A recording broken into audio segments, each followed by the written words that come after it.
நடந்து போனோம். எப்படி இருக்கு பாருங்க. இந்த ரிப்பனுக்கு அடுத்து தான் அட்வென்ச்சர் ஸ்டார்ட் ஆகுது. ஏறணும் ஆனால் வேற மாதிரி. ஓகே, நம்ம வந்துட்டு கடைசியாக சொக்கரமுடி வியூ பாயிண்ட்டுக்கு வந்தாச்சு. இதுதான் சொக்கரமுடி வியூ பாயிண்ட்டு.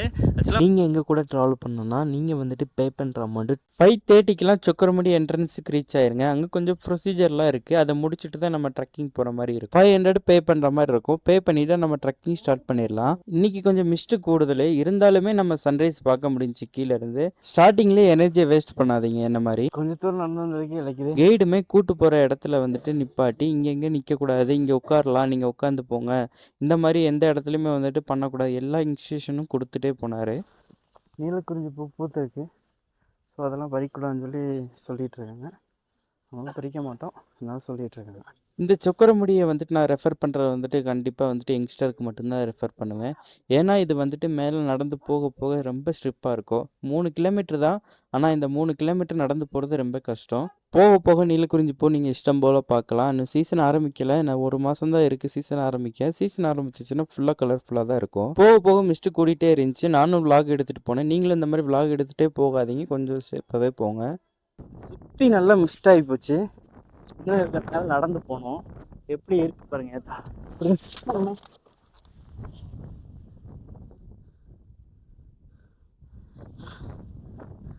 ரொம்பவும் கவனமாக இருக்கு இந்த இடத்துலலாம். என்ன நடக்குன்னு எப்பவும் தெரியாது. நீலக்குறிஞ்சி சீசன் வேறு போயிட்டு பார்த்து ஐயா வந்துட்டு மேலே ஏற ஏற மிஸ்ட்டு கூடி போச்சு. ஆனால் சன்ரைஸ் எங்களால் பார்க்க முடியல. மேலே போய் பகுதி சன்ரைஸ் தான் பார்க்க முடிஞ்சிச்சு எங்களால். இருந்தாலும் அந்த சன்ரைஸு உண்மையிலே வேறு லெவலில் இருந்துச்சு. சூப்பராக இருந்துச்சு. ஒரு புது எக்ஸ்பீரியன்ஸாக இருந்துச்சு எனக்கு. ஒரு வழியாக சன்ரைஸ் மேலே போய் ரீச் ஆகி பார்த்தாச்சு. சன்ரைஸுமே சூப்பராக இருந்துச்சு. ஒர்த்து தான். 3 கிலோமீட்டர் தான் இருக்குது. ஆனால் 3 கிலோமீட்டர் நடக்கிறது ரொம்ப கஷ்டம். நம்ம பார்க்குறதுக்கு ஈஸியாக இருக்கும், ஆனால் ரொம்ப கஷ்டம். பசங்களால் மட்டும்தான் நடக்க முடியும். கண்டிப்பாக நான் ஃபேமிலியை ரெஃபர் பண்ண மாட்டேன். இது வந்துட்டு குருசடி. இந்த குருசடிக்கு வந்துட்டு எல்லாருமே வருவாங்க. லோக்கல் பீப்புள் எல்லாருமே வந்து இங்கே வந்து இந்த குருசடி வந்துட்டு வருஷம் வருஷம் வந்துட்டு போவாங்க. இது வரைக்கும் நீங்கள் வரலாம் ஃபேமிலியாக இருந்துச்சுன்னா கண்டிப்பாக. இந்த ரிப்பனுக்கு அடுத்து தான் அட்வென்ச்சர் ஸ்டார்ட் ஆகுது. நடந்து போய்கிட்டே இருந்தோம். போயிட்டே இருக்கையில் நேபாளோட தேசிய ஃப்ளவர் வந்துட்டு காட்டினாங்க. இதுதான் வந்துட்டு அவங்களுக்குள்ள தேசிய ஃப்ளவராமா அப்படின்னு சொன்னாங்க. ஏன்னா எனக்கு கரெக்டாக தெரியாது என்ன ஏது அப்படின்னு சொல்லிட்டு. ஆனால் அந்த ஃப்ளவர் பேரில் ஏதோ சொல்லி டிஸ்கஸ் பண்ணிக்கிட்டாங்க எல்லாரும். நேபாள்ஸ் நேஷனல் ஃப்ளவர்.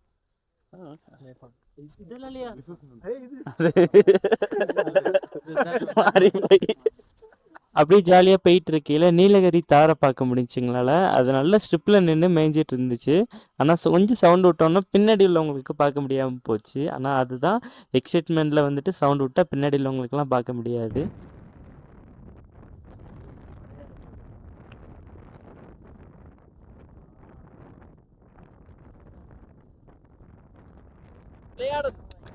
மலையாடு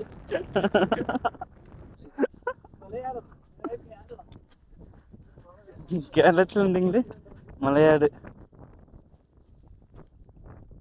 இதுக்கடுத்து எல்லோரும் கொஞ்சம் சேஃப்டியாக இருந்துக்கோங்க. எதனாலனா இதுக்கடுத்து ஃபுல்லாக ஃபாரஸ்ட்டுக்குள்ளே போகையில் வந்துட்டு பூச்சி எதனாலும் இருக்கலாம், முள் எல்லாமே இருக்கலாம். கொஞ்சம் கவனமாக போகணும் அப்படின்னு சொல்லி கைடு வந்துட்டு கோஆர்டினேட் பண்ணார். அதுக்கேற்ற மாதிரி எல்லோரும் ட்ரெஸ்ஸிங்ஸ் எல்லாம் பண்ணிவிட்டு பக்காவாக உள்ளே ஏறினோம். ஆனால் வேற மாதிரி உள்ளே போக போக குகை மாதிரி இருந்துச்சு. உள்ளே போகிறதுக்கே கஷ்டமாக தான் இருந்துச்சு. மழை பெஞ்சனால நல்லா வளர்ந்துருந்துச்சு செடியெல்லாம். அப்படியே அட்ஜஸ்ட் பண்ணி எப்படியோ உள்ளே போயிட்டோம். அடர்ந்த குகையிலேருந்து வெளியே வந்தாச்சு. அப்பா வியூ பாயிண்ட்டுக்கு பக்கத்தில் போக போக கீழே திரும்பி பார்த்தா சூப்பராக சன்ரைஸ் ஆகிட்டே இருந்துச்சு. அப்படியே மிஸ்ட்டும் கொஞ்சம் கொஞ்சமாக கிளியர் ஆகிட்டே இருந்துச்சு. பக்கத்தில் போக போக கொஞ்சம் கொஞ்சமாக சுறுசுறுப்பாக நடக்க ஆரம்பிச்சாச்சு. ஒரு வழியாக வியூ பாயிண்டில் ரீச் ஆயாச்சு. அந்த வியூ பாயிண்ட்லேருந்து வியூ பார்த்தீங்கன்னா சொல்கிறதுக்கு வார்த்தையே இல்லை. பேக்ரவுண்டில் ஒரு மியூசிக் போட்டு பாருங்களேன்.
ஓகே, நம்ம வந்துட்டு கடைசியாக சுக்கிரமுடி வியூ பாயிண்ட்டுக்கு வந்தாச்சு. இதுதான் சுக்கிரமுடி வியூ பாயிண்ட்டு. ஆக்சுவலாக வந்துட்டு 3 கிலோமீட்டர் நல்ல ஸ்லிப்பாக நடந்து வந்து இந்த வியூ பாயிண்ட்டுக்கு வந்திருக்கோம். சூப்பராக இருக்கும் வியூ பாயிண்ட்டு. அதுக்கடுத்து நான் இந்த பேக்கேஜுக்குள்ள டீட்டெயில்ஸ் எல்லாமே ஒவ்வொன்றா சொல்கிறேன். இப்போ கீழே போகையில் நம்ம நீலக்குறிஞ்சி நல்லா பார்க்கலாம். ஓகே, அப்படியே கீழே இறங்க ஆரம்பிச்சாச்சு. கீழே இறங்கையிலுமே நல்ல வியூவாக இருந்துச்சு. ஆனால் இறங்கையில் கொஞ்சம் கஷ்டமாக தான் இருக்கும். ஏன்னா வெயிட் கூடில் இருக்கிறவங்களுக்கு வந்துட்டு கண்டிப்பாக நடக்குது கொஞ்சம் கஷ்டமாக தான் இருக்கும். பையன் நடந்து போகிறதுனால எந்த பிரச்சனையும் கிடையாது. நீலக்குறிஞ்சி பூ நான் காட்டுறேன்னு சொன்னேன் இல்லையா, இதுதான் நீலக்குறிஞ்சி பூ. இந்த இருக்குது பார்த்தீங்களா, இதுதான் நீலக்குறிஞ்சி பூ. ஸோ இது ஃபுல்லாகவே இன்னும் பார்த்தீங்கன்னா கலர்ஃபுல்லாக தெரியும். அடுத்த மாதம் ஃபுல்லாக சீசன் தான். இது வந்துட்டு 12 வருஷத்துக்கு ஒரு ஆட்டை பூக்கிற பூ. 12 வருஷத்துக்கு ஒரு ஆட்டை பூக்கிற பூ. அடுத்த மாதம் ஃபுல்லாகவே பூத்து குலுங்க போகுது. ஸோ நீங்கள் கண்டிப்பாக ட்ரை பண்ணலாம் முன்னர் வந்து. அதே மாதிரி இந்த பூவை வந்துட்டு யாரும் பறிக்கக்கூடாது. பறிச்சிங்கன்னா ஒரு பூ நீங்கள் பறிக்கிறத பார்த்துட்டாங்கன்னா உங்களுக்கு வந்துட்டு 25,000 ஸ்பாட் ஃபைனு. ஸோ அதை மட்டும் பார்த்துக்கோங்க. ஓகே, ஸோ நானும் நடந்து போயிட்டுருக்கேன், நடந்து முன்னாடி போயிட்டுருக்காங்க. இன்னும் கொஞ்சம் தூரம் போகணும். கீழே இருக்குது பார்த்தீங்களா ரோடு, அந்த ரோட்டுக்கு போகணும். நம்ம இன்னும் நடந்து போயிட்டுருக்கேன். ஒரு வழியாக கஷ்டப்பட்டு நடந்து கொஞ்சம் கொஞ்சமாக நடந்து கீழே இறங்கியாச்சு. கீழே இறங்கும் போதுமே நல்ல வியூ இருந்துச்சு. அதுக்கடுத்து அப்படியே கார் எடுத்துகிட்டு கிளம்பியாச்சு. இதுக்குள்ளே டீட்டெயில்ஸ் என்னென்னு சொல்கிறேன், நோட் பண்ணிக்கோங்க. நீங்கள் எங்கள் கூட ட்ராவல் பண்ணணுன்னா நீங்கள் வந்துட்டு பே பண்ணுற அமௌண்ட்டு 2500 வேணும். 2500 உங்களுக்கு ரூமு கொடுத்துடலாம். அது மட்டும் இல்லாமல் மார்னிங் வந்துட்டு உங்களை மூணார் டவுன்லேருந்து பிக்கப் பண்ணி சன்ரைஸ் பாயிண்ட்டுக்கு நம்ம சுக்கிரமுடி ட்ரெக்கிங் பாயிண்ட்டுக்கு நம்ம வந்து ரீச் பண்ணிடலாம். அது மட்டும் இல்லாமல் உங்களுக்கு மார்னிங் வந்துட்டு எனர்ஜி ட்ரிங்க்ஸ், ஃப்ரூட்ஸ் எல்லாமே ப்ரொவைட் பண்ணுவோம். மோர் இன்ஃபர்மேஷனுக்கு ஸ்க்ரீனில் தர என் நம்பருக்கு கால் பண்ணி என்ன வேணுமோ கேட்டுக்கோங்க. ஓகே, பாய் பாய்.